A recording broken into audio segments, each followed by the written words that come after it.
Hello there, and welcome to this video review of Space Harrier on Nintendo Switch. Now this is another Sega Ages branded conversion by the amazing team at M2, but although everything they've touched has turned to gold to this point, I'm actually not quite so impressed with this game. So let's start a new game and I'll explain why. Welcome to the fantasy zone. Get ready. From the purest arcade conversion point of view, this is yet another stunner. The game runs at 60 frames per second and chucks around humongous sprites with Sega's gorgeous 1980s superscaler technology. The game itself is very simple to play, with simple directional controls to move Space Harrier around the screen, and then either a single shot fire button or a turbo fire button if you get tired of pressing the same button every time you want to shoot something. That's a very welcome addition. The game is just as playable as ever in its standard configuration, and with online leaderboards, replay saves, and a wealth of difficulty options, it's a predictably excellent conversion of the original code. That's what you'd expect. But then there are the new additions. For starters, you can use a single Joy-Con held vertically to emulate the original arcade cabinet's joystick with its fire button on the top. And even when you've got the Joy-Con in the right position and you've pushed in the analog stick to calibrate the center of where you're holding it, it still just doesn't feel that great to play. Actually moving around the screen is okay once you've worked out whether you want it inverted or not, but trying to do anything in the middle of the screen is just too finicky. It just doesn't really feel like you're connected to the game. It's very disappointing. Then there are the display modes, which offer the usual options of scan lines, arcade backgrounds, wallpapers, plus widescreen and standard definition 4:3 ratio options for purists. But the result of applying the retro filters is a dreadful looking garish game that just isn't nice to look at.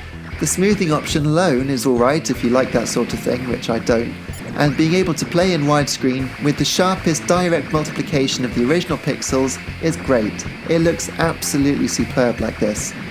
But basically it's a pixely enough game anyway to enable full screen and just puts up with little more nearest neighbour pixel problems. It just looks like Space Harrier on your 1080p TV, and that's fine. Arguably the best way to play it though is in handheld mode.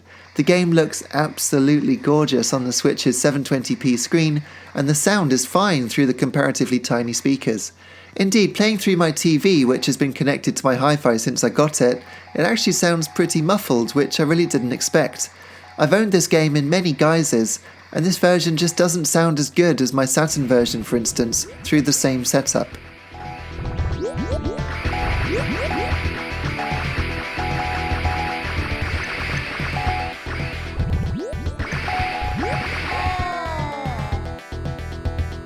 Get ready. Besides the straight arcade mode, there's also a bizarre Koma Inu mode, where Space Harrier is flanked by two pug-like dogs. These dogs let you crash through trees and other barriers without dying, but you can still get hit by enemy fire. So can they, for that matter, and if you do, you lose their protective barrier for a short while. This mode also has some odd comments that appear in text, talking about how most life forms would be frozen in this level, but Koma Inu is still cool.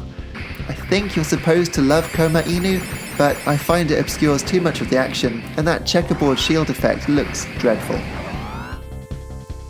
I really don't like being down on Space Harrier. It's still a wonderful game, and if you avoid all the extras, then this is still a predictably awesome conversion of an absolutely classic arcade title that works beautifully as a pick-up-and-play handheld game here on Nintendo Switch. It sits really nicely in my collection next to Virtua Racing and Outrun, and it makes me long for Afterburner, Outrunners or Power Drift on Nintendo's wonderful console. Hopefully it won't be too long. For now though, I give Space Harrier a slightly disappointing 4 stars out of 5.